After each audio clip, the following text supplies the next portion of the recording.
इनको, एक जनप्रतिनिधि अभी तक यहाँ क्यों नहीं पहुंचा? ऐसे लोग जिनका सेल से, जिनका भिलाई स्टील प्लांट से कहीं कोई नाता नहीं है, उनको मकान दिया गया है, जिन्हें हम कहते हैं थर्ड पार्टी है। सीधा ये है कि जैसे इन्होंने नंदनी को खंडार बनाया, जैसे इन्होंने राजरा को खंडार बनाया, वैसे अभी भिलाई के टॉपशिप को बनाएंगे। उसका उदाहरण आपके सामने है। तो इसीलिए हम लोगों का कहना कि बाहर हम 40 लाख का 50 लाख का मकान नहीं खरीद सकते हैं, तो हमको इसी को लाइसेंस में दे दिया जाए। राष्ट्र का नाम ऊंचा किया था इसी भिलाई ने, और यह भिलाई के वो फौलादी हाथ वाले हैं लोग हैं जिन्होंने लोहे को पानी बना करके रेल पात के रूप में ढाल दिया, और आज एक अदने से लाइसेंस के मकान के लिए तरस रहे हैं। पहले तो हमको लगा कि हमारे जनप्रतिनिधि लोग भी बात करेंगे तो ये लोग सुनेंगे, लेकिन ये तो जनप्रतिनिधियों का भी नहीं सुन रहा है। हमारे पास घर नहीं, भिलाई में कुछ नहीं, उतनी अब जब 18,000 15,000 इनको किराया देंगे तो क्या खाएंगे, अपना परिवार कैसे चलाएंगे?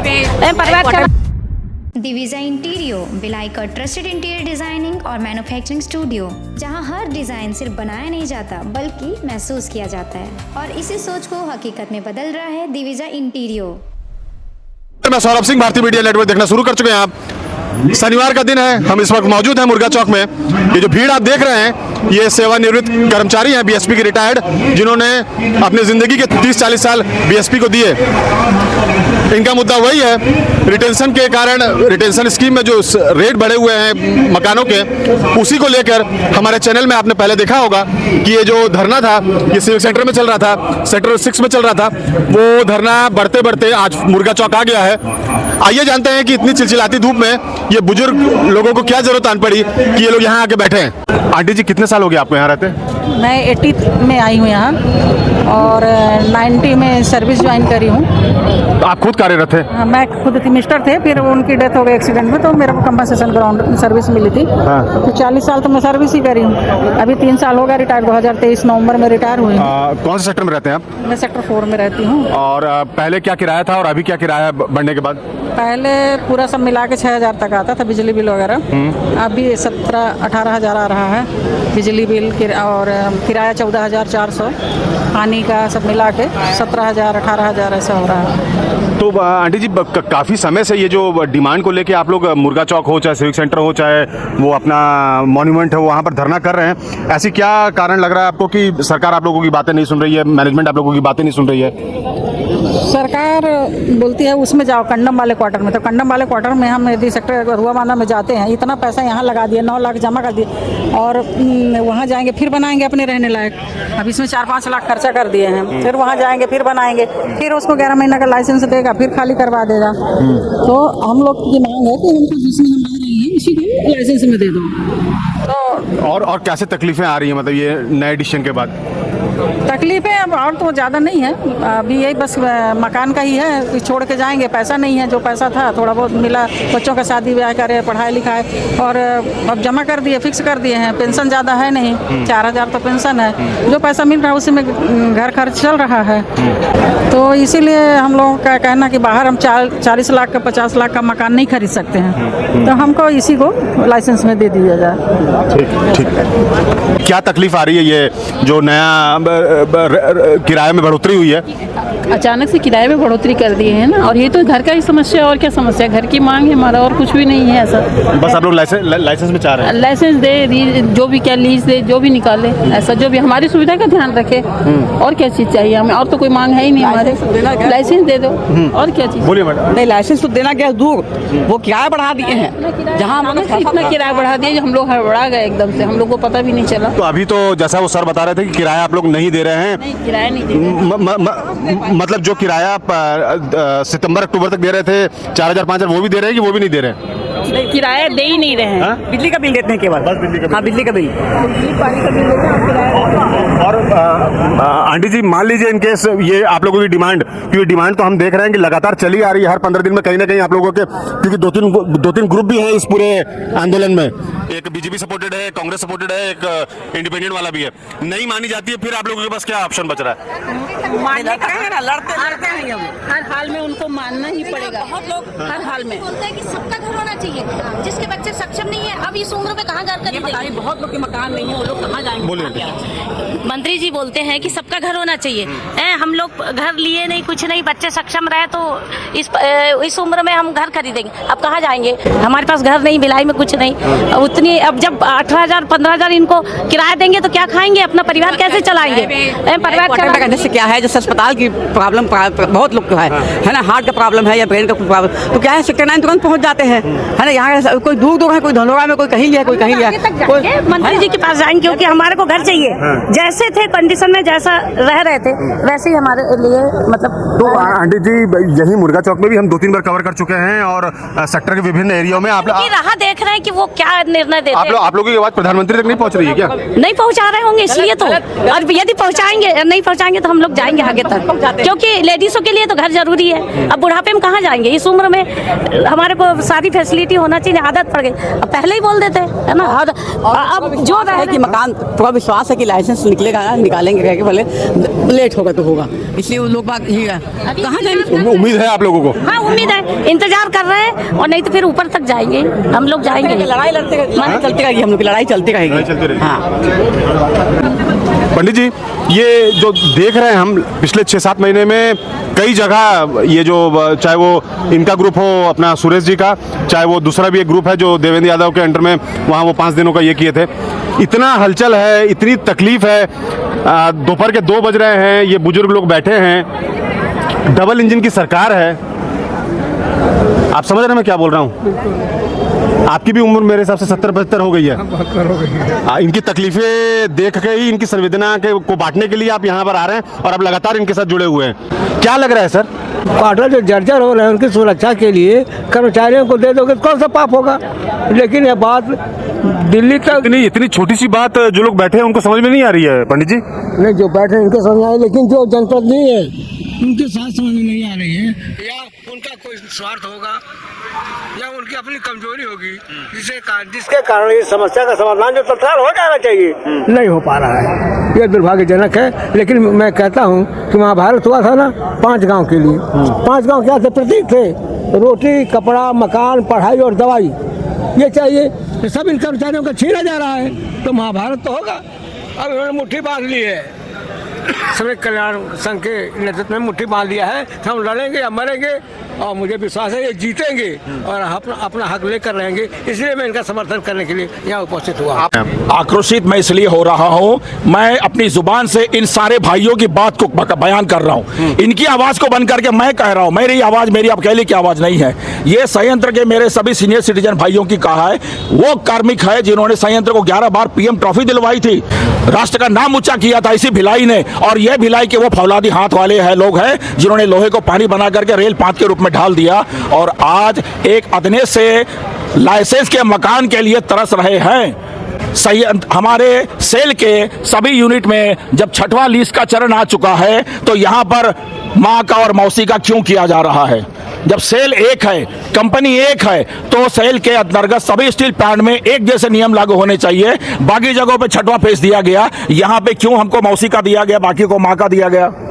ठीक, तो मेरा तात्पर्य मैं कहना चाहता हूं आपके चैनल के माध्यम से उन जनप्रतिनिधियों से कि जब चुनाव आता है, हमारे यही सेवानिवृत्त कार्मिक कल्याण संघ की जो मांगे हैं, लीज की मांग हो, चाहे हमको रिटेंशन में मकान देने की बात हो, उसको लेकर के बड़े जोर शोर तरीके से आवाज उठाते हैं, हम ये कर देंगे, लाइसेंस ला देंगे, लीज ला देंगे, वगैरह वगैरह वगैरह। और आज हम लोग जब धरने पे बैठे हैं, तो वो जनप्रतिनिधि कहाँ चले गए हैं? भाई आप आइए, हम जनता की मांग को आपको पूरा करना है, आपका ये परम कर्तव्य है। जब चुनाव जीतने का बारी आती है, हमारी अपनी आप इतनी सारी हमारे ले लेकर हम ये करेंगे, वो करेंगे, वो करेंगे, और 2008 से हमारी मांग चल रही है। मैं आपको बता दूं, वर्ष 2008 में सिविक सेंटर में केंद्रीय इस्पात मंत्री रामविलास पासवान ने उस वक्त के मैनेजिंग डायरेक्टर आर रामाराजू को यह आदेश दिया था कि इन भिलाई वासियों की सारी मांग को पूर्ण कर दिया जाए, इन्हें मकान लाइसेंस में हो या लीज में हो दे दिया जाए।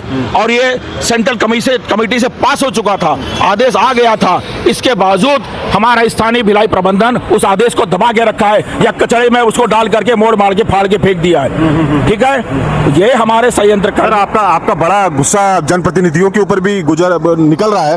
और हमने पेपर के माध्यम से देखा था कि विजय बघेल जी जो वर्तमान में सांसद हैं, उन्होंने आपकी डिमांड्स को लेकर सपोर्ट किया था और बोला था कि इस पे कुछ किया जाए। सर, हमने उनके पास में लेकर गए थे अपनी मांग को लेकर के, और हमने कहा कि सर, हमारे इस आंदोलन के लिए हमारी जो मांग है इसको पूरा आप ही कर सकते हैं, क्योंकि आदरणीय विजय बघेल जी इस्पात मंत्रालय के कमेटी के सदस्य हैं, मेंबर हैं। उनके तो मैं समझता हूं चुटकी बजा के करने वाला खेल है। अगर वो आदेश करें तो कैसे नहीं इस्पात कमेटी हमारी इस मांग को पूरी करेगी। जब सेल के बाकी संयंत्रों में इस नियम को लागू किया गया है तो भिलाई में आखिर क्यों?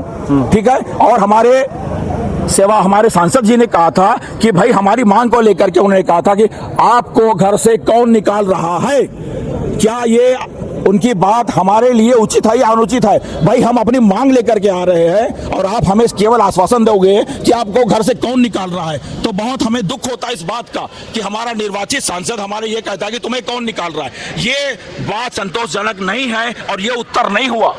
आप दिल्ली में बात रखिए, सदन में बात रखिए, वहां के पटल पे बात रखिए कि मेरे संयंत्र के इतने सारे कर्मचारी जिन्होंने अपना 40 साल 45 साल इस संयंत्र को दिया है, आज उनकी मांग को आप स्टील कमेटी क्यों नहीं पूरा कर रही है, या इस वक्त इस्पात मंत्री जो है वो क्यों नहीं ध्यान दे रहा है, बात उन तक पहुंच क्यों नहीं रही है? तो आखिर गड़बड़ी कहां पे हो रही है? तो सर अंडरस्टैंडिंग कहां पे हो रही है? सर, ये जो नया नियम लागू हुआ है जिसमें रिटेंशन के तहत रेंट बढ़ा, वो नवंबर से चालू हो गया है। लगातार मेरे को लग रहा है हर 15 दिन में कहीं ना कहीं सेक्टर एरिया में लगातार प्रदर्शन चल रहा है। उसके बाद भी सरकार को ऐसा क्या दिक्कत आ रही है कि सरकार आपकी डिमांड्स नहीं मान रही है? देखिए, मोहम्मद तुगलक जब देश में शासन करता था तो अपना तुगलकी फरमान जारी कर देता था। ठीक है, ऐसे लोग जिनका सेल से, जिनका भिलाई स्टील प्लांट से कहीं कोई नाता नहीं है, उनको मकान दिया गया है, जिन्हें हम कहते हैं थर्ड पार्टी, उन्हें 8 रुपए स्क्वायर फीट के भाव से हमसे किराया उनसे लिया जाता है। और ये सारे संयंत्र के कर्मी जिन्होंने 10-10 लाख रुपए जमा किए इसी संयंत्र के पास में, इसी मैनेजमेंट के पास में, उन मकानों के लिए जिनके लाइफ खत्म हो चुकी है, जो 50 साल और 60 साल के मकान हो चुके हैं, जर्जर हालत में है, अगर ये विदेश में रहते तो इन मकानों को डिसमेंटलिंग कर दिया जाता, नष्ट कर दिया जाता। ऐसे मकानों में ये मेरे संयंत्र के भाई जो बैठे हुए हैं, लिपाई पोताई चिकना करके आज अपना जीवन वहां पे बिता रहे हैं।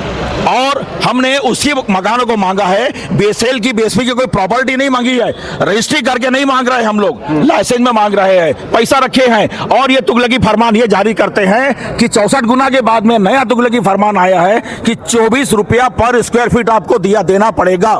तो ये मेरे संयंत्र के कर्मी, और आपको पता है कि सेल में, भिलाई स्टील प्लांट में कोई पेंशन नहीं है, हमें कोई पेंशन नहीं मिलती है।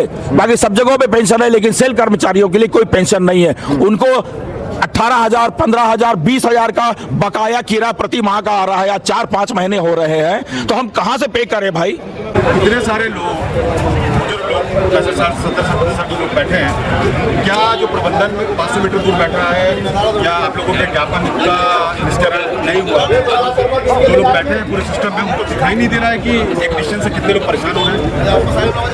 दिखाई क्यों नहीं दे रहा? दिखाई तो सब दे रहा उनको, लेकिन वो देखना नहीं चाहते, क्योंकि अगर उनको दिखाई दिया तो प्रबंधन में जो कुछ अधिकारी ऐसे बैठे हैं उनका नुकसान होना चालू है। उनका नुकसान इसके साथ में होगा कि अवैध कब्जेदारियों से जो ये मकान है, अवैध कब्जेदारियों को मकान ले सकता है, जिससे भाई ये करते हैं और पार्टियां वो कुछ अधिकारी नहीं है। और पूरे भिलाई पास शहर के सारे अधिकारी पूरे हैं वो नहीं बोलते, कुछ लोग इंसान हैं, कुछ लोगों का भिलाई पास शहर के उससे पैसा वो अधिकारी ऊपरी कमाई करते हैं। और आपको वो कहीं भी क्लबों में, बाहर में दिख जाएंगे दारू पीते और कर्मचारियों के साथ उनके साथ दिख जाएंगे। तो मेरा कहना यह है कि उन कर्मचारियों को उनका नुकसान हो रहा है, इसलिए इनका ध्यान उधर नहीं जा रहा है। और ये गुमराह कर दिए प्रबंधन को, कुछ अधिकारी, कुछ कर्मचारी वाले, ये सब नहीं है। सर ये आंदोलन जब पहली बार आप कलेक्ट्रेट आए थे 6 महीने 7 महीने पहले मैं था, मैंने आपको कवर किया था, उसके बाद आपको ये उम्मीद मतलब ये लग रहा था कि ये जो धरना और ये आंदोलन ये इतना लंबा जाएगा, या आपको लग रहा था कि ज्ञापन वापन देने से समझेंगे लोग? पहले तो हमको लगा कि हमारे जनप्रतिनिधि लोग भी बात करेंगे तो ये लोग सुनेंगे, लेकिन ये तो जनप्रतिनिधियों का भी नहीं सुन रहा है, ये किसी की नहीं सुन रहे हैं। और ये ऐसा हमको लगा था कि इनकी बातें समझ में आएंगी कि भाई जो राजस्व इनको मिल रहा है, हम 9 लाख रुपए बिना ब्याज के 9 से 10 लाख रुपए तक के हम लोग के पड़े वहाँ, जिसका 1 रुपया हमको ब्याज नहीं मिलता।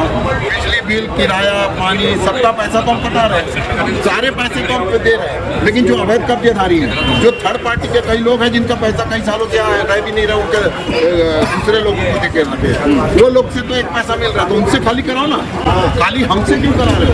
तो ये साफ समझ में आता है कि इनका जो उद्देश्य है, उनका जो उद्देश्य है वो सीधा सीधा ये है कि जैसे इन्होंने नंदिनी को भंडार बनाया, जैसे इन्होंने राजरा को भंडार बनाया, वैसे अभी भिलाई के टाउनशिप को बनाएंगे। उसका उदाहरण आपके सामने है।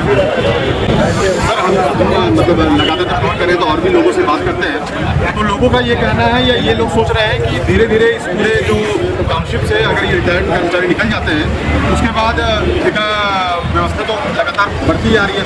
एक टाइम था जब 67,000 एम्प्लॉय थे और आज 10-11,000 एम्प्लॉय है, ये धीरे धीरे 4,000-5,000 हो जाएंगे, तो बाकी जो घर बार बचेंगे उनको ठेका कर्मी को ही दे दिया जाएगा। मतलब बड़ी बड़ी कंपनी है जो ठेके में काम करेंगी BSP में। अब उसका मैं आपको बता दूँ कि ठेका कर्मियों को नहीं दिया जाएगा, ये ठेकेदारों को दिया जाएगा। हाँ, ठेकेदार और उन ठेकेदारों से ये अपना जेब गर्म कर लेंगे। यही तो हरकत है। आज जितने भी आप थर्ड पार्टी को दिए हो, जितना आपने बाहर वालों को दिया, जितने अवैध कब्जेदारी, उनको क्यों नहीं खाली करा लेते? उनसे पूछो ना कि उनको क्यों नहीं खाली कराया जा रहा। देखिए मैं आपको एक चीज़ की तरह बता दूँ कि सीधा सीधा भिलाई स्टील प्लांट के पास में मकान बहुत ज़्यादा है और कर्मचारी उसकी तुलना में 10% ही रह गए। तो अपने कर्मचारियों को आप मकान दीजिए, हम उनको तो नहीं मना कर रहे, हम उनको मना नहीं कर रहे, हम मना किसको कर रहे हैं कि हमको तो दो, थर्ड पार्टी को मत दो, चाहे मत दो, उससे मतलब नहीं, लेकिन जो है जो जिसमें रह रहा है उसको तो लाइसेंस दे दो। बाकी यूनिटों में तो लाइसेंस दिया गया, बाकी यूनिट में लाइसेंस दिया गया, यहाँ लाइसेंस नहीं दिया जा रहा है। यहाँ लाइसेंस हमारी मांग यही है कि जो सेवानिवृत्त कर्मचारी है जो जिस मकान में रह रहे हैं उसको लाइसेंस में हम दे दें। हम पूरे पैसे आपको दिए हुए, हमारी सेवी की जमा है, हमारा हर महीने का किराया दिया जा रहा है, आप हमें तंग नहीं करें। ये सब बुजुर्ग लोग हैं, इन्होंने अपनी पूरी जवानी 35 साल से लेकर 40 साल की उम्र तक खून पसीना बहा के भिलाई स्टील प्लांट पे इन्होंने दिया, प्लांट को खड़ा रखा, तो उनका पहला अधिकार बनता है, उनका अधिकार नहीं बनता। आप चलिए मैं आपको दिखाता हूँ कि कितने मकानों में तोड़ के नीचे से ऊपर तक के अपने तरीके से बना दिया लोगों ने, और वो चले गए, लेकिन आज तक खाली नहीं की। वो रहते कहीं और है, उनके घर में किसी और को देके गए तो रह रहा है, तो और वो भिलाई पर को पैसा भी नहीं दे रहा, तो उनके ऊपर क्यों नहीं ये वो करते भाई? तो सर ये सारी बहुत बड़े आरोप आप लगा रहे हैं, और कोई अथॉरिटी या और कोई नोडल अधिकारी ऐसा कोई हमारे पूरे राज्य में या देश में कोई सिस्टम नहीं है जो इस सब चीज़ों को अकाउंटेबिलिटी में ले और आपके जो बातें कर रहे हैं उसका निराकरण निवारण करें? ये देश भारत है, अभी नेपाल बना है जी, बस ये देश भारत है। 100 में 90 बेईमान, फिर भी मेरा भारत महान। बात बाकी वीडियो पसंद आए वीडियो को लाइक कीजिए, चैनल को सब्सक्राइब कीजिए। बाकी खबरों के लिए आप देखते रहिए भारतीय मीडिया नेटवर्क।